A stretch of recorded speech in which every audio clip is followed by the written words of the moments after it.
This is arguably the best time in our nation's history to have a situation where our employees are working remotely.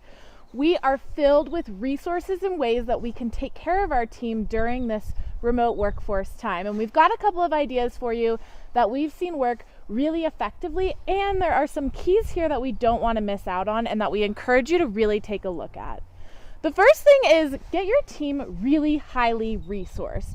We want to provide them with everything that they need to succeed, both at home on their computer. Be sure they have a video camera on their computer. If not, remind them they can use devices like their cell phones as well.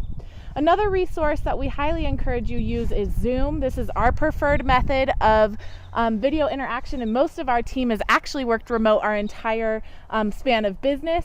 And you can use chat features. It employs video, which is a really beneficial feature to have right now because that can help drive and instill connection, normalcy, and certainty. As you resource the team, don't forget to check in with them on how are they going to work from home? What are the issues with the kids? What are the issues with the pets? What are the issues with a quiet place to work? Help them think through those issues. And then make sure your company is equipped with appropriate VPN or other technology to protect security. Providing connection and collaboration during this time is a key to effective remote workforce. We want to be sure the team feels connected to each other. And again, that video feature, having things like open door policies. So pick 30 minutes during the week where you are allowing your team to come ask you questions, especially if you're the CEO. This is a beautiful opportunity to do so. We want to over communicate messaging. Remember, the team can only hear about 10% of what you're actually putting out. So if you feel like you've shared information, share it 5 more times until you hear them to tell you to stop. And the other thing that goes along with that over communication is over listening.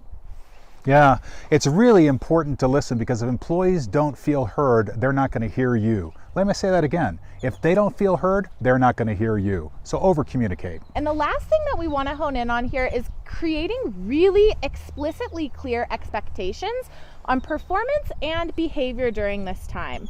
We can't expect our team to exceed and meet expectations if we never set them, and there's so much uncertainty right now that even if you think your team does understand the expectations, reiterate them a few more times just to be sure. A best practice of adaptive leadership is to share with your team those metrics or measures that you think are most important for their work from a remote place, and then ask them what they think they can achieve.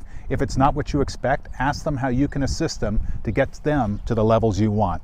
Yes. So our 2 biggest takeaways here are resource your teams appropriately with the things that they need to succeed, including the technology, but also the means of knowing what the expectations are. And the second thing is really bumping up on collaboration and connection more than ever, as that is a psychological human need. And without it, we go into flight, fight, or freeze mode. So remember, connection, collaboration, and resourcing your team. If you enjoyed this video, give it a thumbs up, drop a comment below, let us know what resonated or other topics you'd be interested in.